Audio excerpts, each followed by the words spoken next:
आप सभी को फिर से आज स्वागत है। सबों को जय यीशु। आप सभी अपने हाथ जोड़कर हम एक छोटी सी विनती करके स्टार्ट करेंगे। हे पिता ईश्वर, हम आपके चरणों में आए हैं। आप अपनी पवित्र आत्मा भेजकर हमारे मन और हृदय को उजालित कर। आमीन।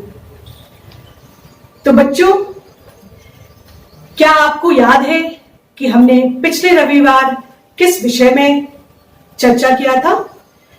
हमने अपने विश्वास प्रशिक्षण श्रृंखला के पहले पाठ पवित्र बाइबल और मुक्ति के बारे में चर्चा किया था।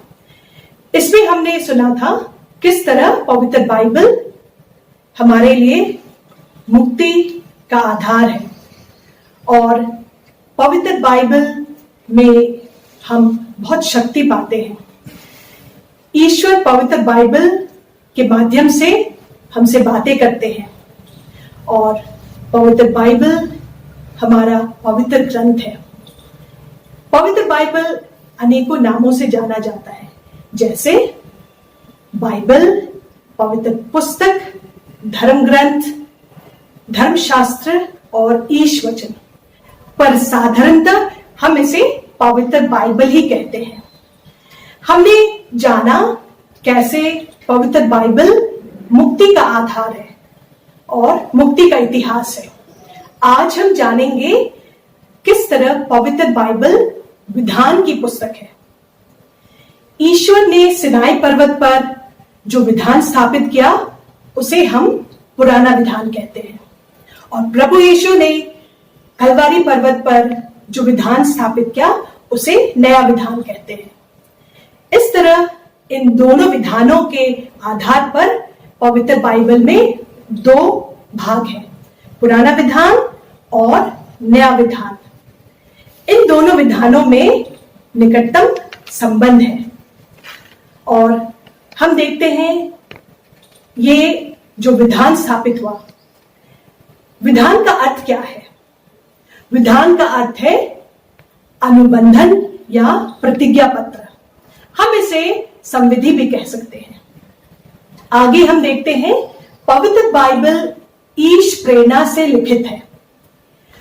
पूरा धर्म ग्रंथ ईश्वर की प्रेरणा से लिखा गया है। हम बाइबल में देखते हैं तिमोथी के दूसरे पत्र में अध्याय 3 के 16वें वाक्य में पूरा धर्म ग्रंथ ईश्वर की प्रेरणा से लिखा गया है। वह शिक्षा देने के लिए, भ्रांत धारणाओं का खंडन करने के लिए, जीवन के सुधार के लिए और सदाचरण का प्रशिक्षण देने के लिए उपयोगी है। हम इसे ध्यान से सुने। पूरा धर्म ग्रंथ ईश्वर की प्रेरणा से लिखा गया है। वह शिक्षा देने के लिए, भ्रांत धारणाओं का खंडन करने के लिए, जीवन के सुधार के लिए और सदाचरण का प्रशिक्षण देने के लिए उपयोगी है।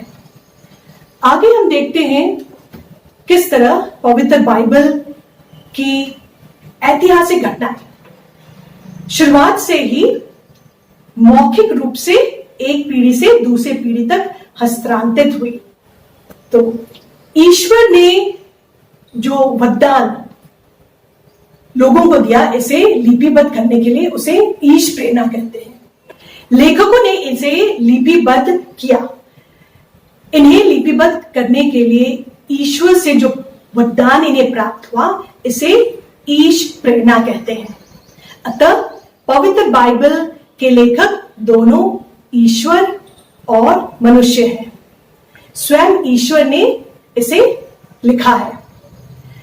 मनुष्य की इच्छा से कभी कोई भविष्यवाणी उत्पन्न नहीं हुई, बल्कि पवित्र आत्मा की सहायता से मनुष्य ईश्वर की ओर से बोलते हैं। कलीसिया के कुल 73 ग्रंथ ईश प्रेरणा से लिखी गई है और कलीसिया मानती है कि ये 73 ग्रंथ जो ईश प्रेरणा से लिखा गया है उन्हें प्रमाणिक ग्रंथ भी कहते हैं। पवित्र बाइबल मानव शब्दों में प्रभु की वाणी है। पवित्र बाइबल ईश प्रेरणा से लिखित है।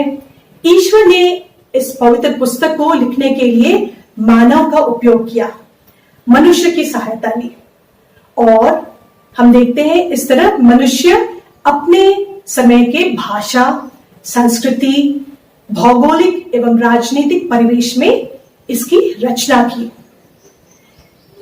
इसकी रचना में इसलिए हम देखते हैं सभी साहित्यिक विधाएं विद्यमान हैं, जैसे गद्य पद्य, गीत, उपमाएं, मुहावरे, कथाएं, ऐतिहासिक घटनाएं और पत्र एवं दिव्य दर्शन।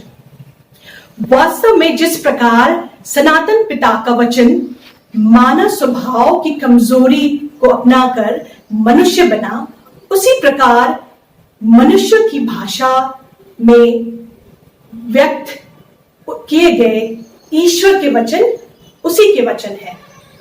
पवित्र बाइबल ईश्वर प्रेरणा से लिखित है, अतः हमें इसके प्रति विश्वास एवं आदर भाव रखना चाहिए। आगे हम देखते हैं ईश वचन की शक्ति। बाइबल में हम देखते हैं ईश्वर के वचन हमें जो शक्ति प्रदान करते हैं। हम अपने बाइबल से पढ़ेंगे श्रोत ग्रंथ से। श्रोत ग्रंथ 119 के 50वें पंक्ति, वह विपत्ति में मेरी सांत्वना है, क्योंकि तेरी शिक्षा मुझे नवजीवन प्रदान करती है। हम दोहराएंगे इसे, वह विपत्ति में मेरी सांत्वना है, क्योंकि तेरी शिक्षा मुझे जीवन प्रदान करती है। इस तरह से हम देखते हैं अध्याय 116 के 105वें पंक्ति में, तेरी शिक्षा मुझे ज्योति प्रदान करती है और मेरा पथ आलोकित करती है। मैं शपथ खाए और इस पर दृढ़ रहता हूं कि मैं तेरे न्याय संगत निर्णयों का पालन करूंगा। हम इसे दोहराते हैं, तेरी शिक्षा मुझे ज्योति प्रदान करती है और मेरा पथ आलोकित करती है। मैंने शपथ खाई है और इस पर दृढ़ रहता हूं कि मैं तेरे न्याय संगत निर्णयों का पालन करूंगा। तो बच्चों आगे और इसी श्रोत ग्रंथ पे देखते हैं अध्याय 119 के 130वें वाक्य में, तेरी शिक्षा की व्याख्या ज्योति प्रदान करती है। तेरी शिक्षा की व्याख्या ज्योति प्रदान करती है। ईश वचन की शक्ति हम देखते हैं बच्चों इब्रानियों के पाठ अध्याय 4 के 12वें वाक्य में, क्योंकि ईश्वर का वचन जीवंत, सशक्त और किसी भी दुधारी तलवार से तेज है। वह हमारे आत्मा के अंतरतम तक पहुंचता और हमारे मन के भावों तथा विचारों को व्यक्त करता है। ईश्वर से कुछ भी छिपा नहीं है। हम इसे दोहराते हैं, क्योंकि ईश्वर का वचन जीवंत, सशक्त और किसी भी दुधारी तलवार से तेज है। वह हमारे आत्मा के अंतरतम तक पहुंचता और हमारे मन के भावों तथा विचारों को व्यक्त करता है। ईश्वर से कुछ भी छिपा नहीं है। इसी तरह से हम देखते हैं संत यूहन के अध्याय 8 के 31 व 32वें वाक्य में हम देखते हैं, जिन यहूदियों ने उनमें विश्वास किया उनसे ईसा ने कहा, यदि तुम मेरी शिक्षा पर दृढ़ बने रहोगे तो सचमुच मेरे शिष्य सिद्ध होगे। हम इसे दोहराते हैं, जिन यहूदियों ने उनमें विश्वास किया उनसे ईसा ने कहा, यदि तुम मेरी शिक्षा पर दृढ़ बने रहोगे तो सचमुच मेरे शिष्य सिद्ध होगे। तुम सत्य को पहचान जाओगे और सत्य तुम्हें स्वतंत्र बना देगा। तुम सत्य को पहचान जाओगे और सत्य तुम्हें स्वतंत्र कर देगा। तो बच्चों हम इस तरह से देखते हैं किस तरह ईश वचन में शक्ति है। इसी तरह हम अनेकों ग्रंथ में देखते हैं प्रभु की शक्ति और सामर्थ्य, जैसे मुक्ति की शक्ति संध्योहन के समाचार में हमने पढ़ा। और ज्ञान प्रज्वल की शक्ति स्रोत ग्रंथ 119 के 130वें वाक्य में। तो बच्चों, हम देखते हैं इस पाठ के जो अनमोल वचन है, प्रतिदिन पवित्र बाइबल पाठ शैतान को रखे हमेशा दूर। प्रतिदिन पवित्र बाइबल का पाठ शैतान को हमेशा रखे दूर। और संत इरेनियस के अनुसार जो पवित्र बाइबल को नहीं जानता वो मसीह को नहीं पहचानता। जो पवित्र बाइबल को नहीं जानता वह मसीह को नहीं पहचानता। और इसी तरह से हम देखते हैं बालक यीशु के संत तेरेसा कहती हैं, पवित्र बाइबल ही मेरे लिए पर्याप्त है और जो कुछ मेरे जीवन के लिए आवश्यक है वह सब इसमें निहित है।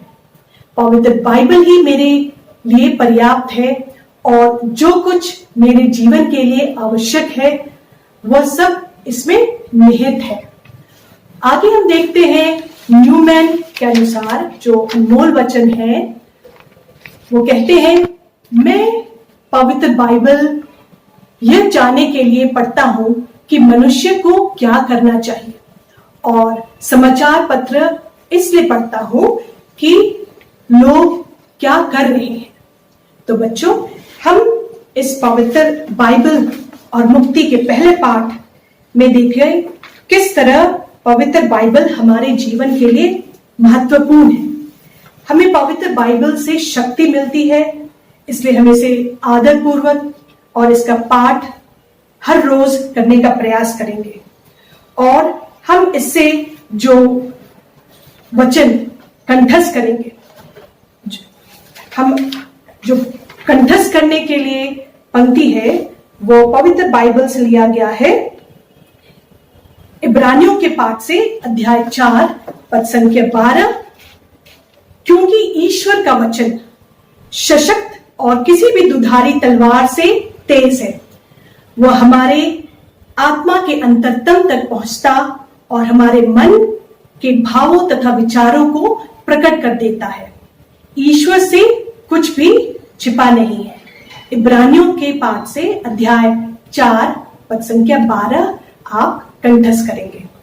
आगे हम देखते हैं इस पाठ के प्रश्नावली। तो बच्चों, इस पाठ के लिए मैं आपको कुछ प्रश्न दे रही हूं। अगले रविवार के लिए आप इन प्रश्नों के उत्तर सोचकर रखेंगे। पहला प्रश्न है, पवित्र बाइबल को किन किन नामों से जाना जाता है? पहला प्रश्न आपके लिए, पवित्र बाइबल को किन किन नामों से जाना जाता है? पवित्र बाइबल मुक्ति का इतिहास है, समझाइए। दूसरा प्रश्न है, पवित्र बाइबल मुक्ति का इतिहास है। और तीसरा प्रश्न, पवित्र बाइबल के लेखक कौन है? तीसरा प्रश्न, पवित्र बाइबल के लेखक कौन है? और चौथा प्रश्न आपके लिए, पवित्र बाइबल विधान अथवा नियम और आज्ञाओं की पुस्तक है, कैसे? पवित्र बाइबल विधान अथवा नियमों और आज्ञाओं की पुस्तक है, कैसे? तो बच्चों, आज हम अपना पहला पाठ पवित्र बाइबल और मुक्ति की कड़ी यहां समाप्त करते हैं। फिर मिलेंगे अगली कड़ी में। आप अपने प्रश्नों के उत्तर तैयार करके रखेंगे। धन्यवाद। आइए हम छोटी सी प्रार्थना करें।